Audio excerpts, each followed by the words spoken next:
Hello again, everyone. In this video, I'll go over the best consumables for PvP. There are a total of 8 consumable categories in the game right now. You can only have one item from each category active at a time for a maximum of 8 buffs from consumables.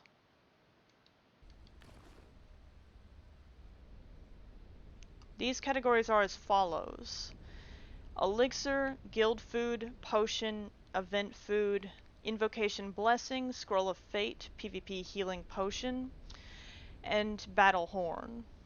As a heads up, only some consumables persist through death.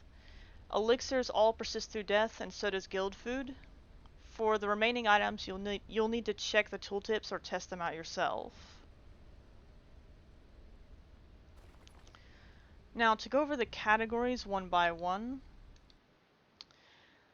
let's start with the elixirs. Wildstorm Elixir is the best elixir for most DPS players right now. It grants more critical severity. This potion is usually what makes it possible to cap your critical severity total in PvP. There is a second option that is good for players who want a little bit more sustain. Foehammer's Favor Elixir. Foehammer's Favor Elixir grants deflection severity. Now understand that this is severity, not just regular deflect. Next up we have the Guild Food category.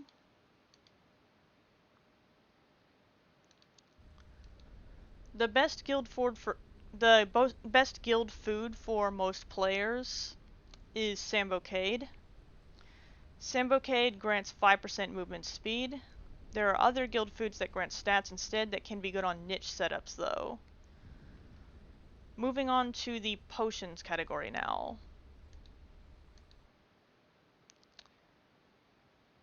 Most commonly, people use the highest tier of Flask of Potency. This grants critical severity and a smaller amount of some other good stats.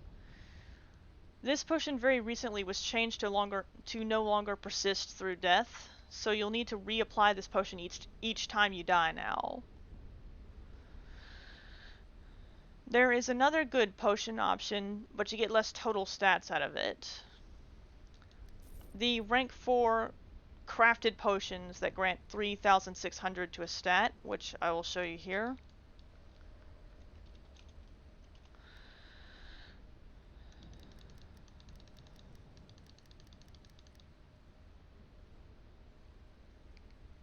Like you can see, there's some accuracy ones and there's some power ones. There's more too. Now there's a third and very, very expensive potion called Potion of Speed that you could consider if you are very wealthy or stocking up for a tournament. I'll show you that now.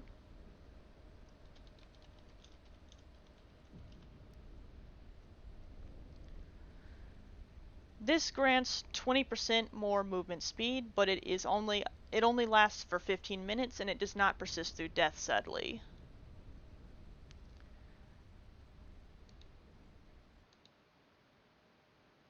Moving on to the event food category now.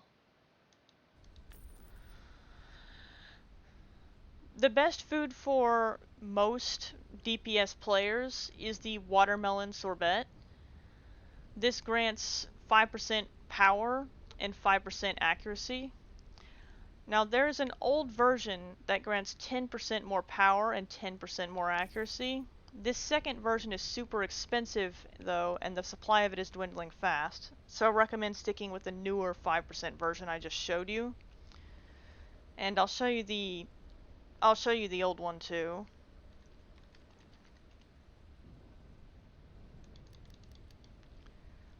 Like if you can see here, here's the tooltip for the original watermelon sorbet. Like I said, dwindling supply and they're very expensive. And if you contrast that with the new ones that only have 5%, and they're much more affordable.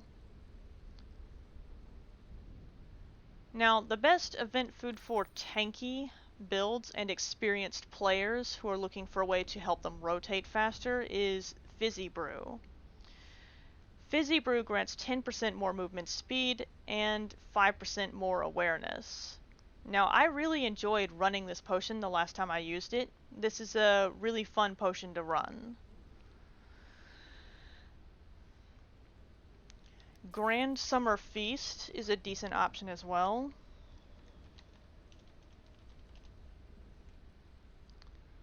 It grants smaller increases to a lot of different stats than the Watermelon Sorbet does. It also has an older version that grants higher values just like the Watermelon Sorbet, but this old version is also too expensive to be practical. Like, I'll show you. Here's the old Grand Summer Feast with the old values, and here's the new one again.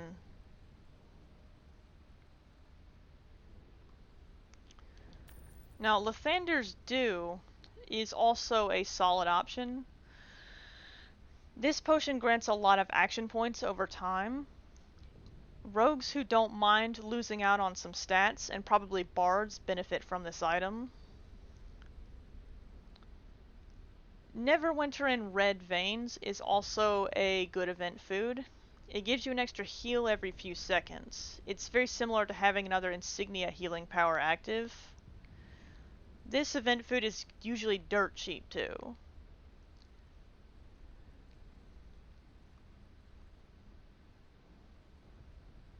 Anniversary Ham is also a good event food. Using this essentially will give you an extra dodge. Now there are some bound foods that are really strong but are hard to get a lot of.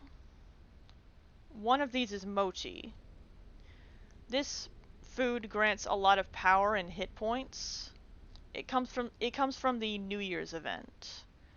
The other one is Nyangeo. This potion grants you a lot of critical chance, but on the downside it also increases your deflection chance, which makes you take extra damage in PvP in most situations. Now, if you are desperate for more maximum hit points, you could also consider this next one.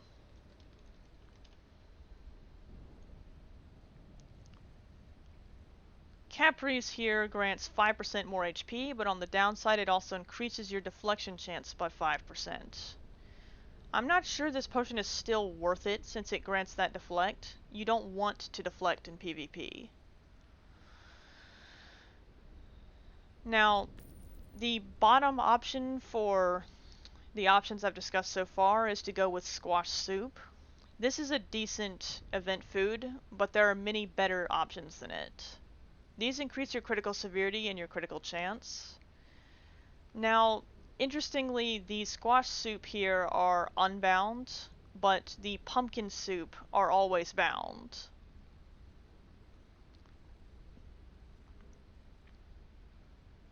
Next up, we have the Invocation Blessing category.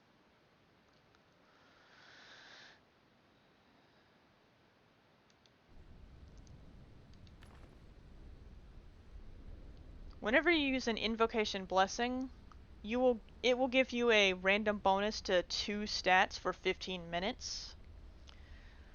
You could burn through your stacks until you get the exact buff you want, but that is pretty impractical to do for most players. Like if I show you the tooltip, there it is. And if I use it, then you can see it gave me 2 stats for 15 minutes.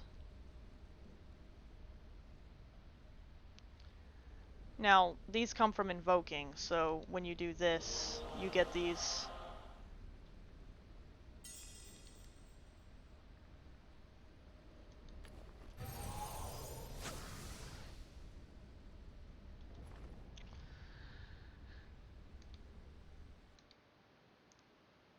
Next up we have Scrolls of Fate.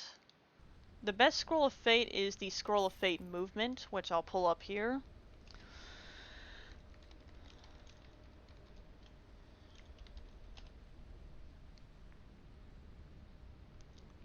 This scroll, last time I tested it, was granting me 16% movement speed.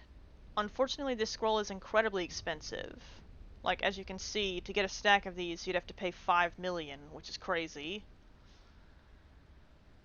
There are scrolls that increase stats by much smaller values in the game, such as these. These are usually affordable, but the supply for them is small, so it can be hard to maintain stacks of these as well. Now, many of these scrolls have a labeling error, including this one, that is a remnant of past modules. A lot of them use the old names for stats like recovery or lifesteal, which no longer exist. These scrolls still work, they just grant the stat that their namesake was changed into. For example, the recovery scroll here now grants accuracy. Next up we have PvP healing potions. Now these I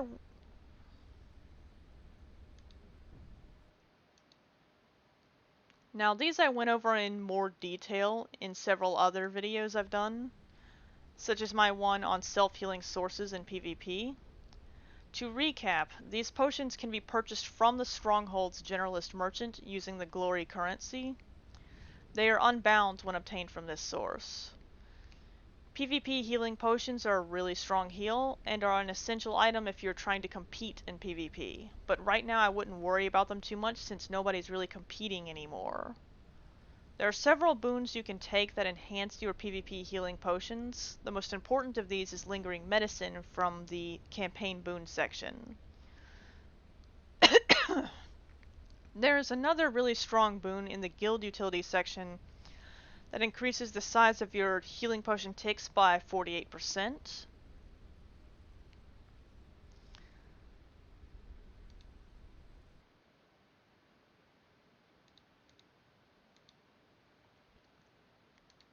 The final category is the Battle Horn category. The best horns are the Pristine Siegebreaker's Battle Horn and the Alliance Battle Horn. Now, the Siegebreaker's Battle Horn comes from the Siege of Neverwinter event. The Alliance Battle Horn is currently unobtainable. It used to come from the CTA events. These horns both have a really long cooldown of 10 minutes. They are a reusable permanent item. To use these properly, make sure you don't waste them since you won't get them back for 10 minutes and their effects are really strong. You want to use them to give you the upper hand in an important fight during the match. Also, about the Alliance Battle Horn, I haven't tested this recently, but it used to be you could run 3 times Alliance Battle Horns and they would all have separate cooldowns from each other. If this still works, then I'd only suggest using 2 copies though, since you would need the 3rd slot for your healing potions. Now, while I'm at it, I will also go over some other reusable items that are good in PvP. The Neverwinter and Hawk is strong. It deals similar damage as a hard-hitting encounter power, and it can be used every 30 seconds. It does have a long cast animation though, so keep that in mind. Also, if you are a rogue, I would exercise caution if you are going to use this item. It reveals your location to enemy players while you are in stealth. Notably, the Hawk cannot be slotted at the same time as the doohickey reusable item. Now, speaking of doohickeys, those are a decent placeholder. These are a decent placeholder for item in PvP if you didn't have something better to put there. Like the Hawk, they reveal you while you are stealth though. Portobello's Wand of Sight from the Portobello's campaign event. Is from the Portobello's campaign event. Now, I don't remember off the top of my head how to do this, but you can use this wand to teleport yourself to a different location, and I think make yourself damage immune in some cases too. I think replicating this involved dodging. This is more of a party trick than something I'd expect to see somebody actually use. But it can theoretically be useful in PvP when used by an experienced player.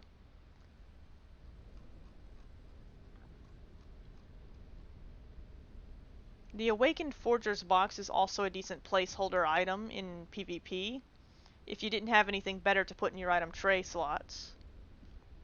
It grants a stat increase, but this stat increase disappears if you die.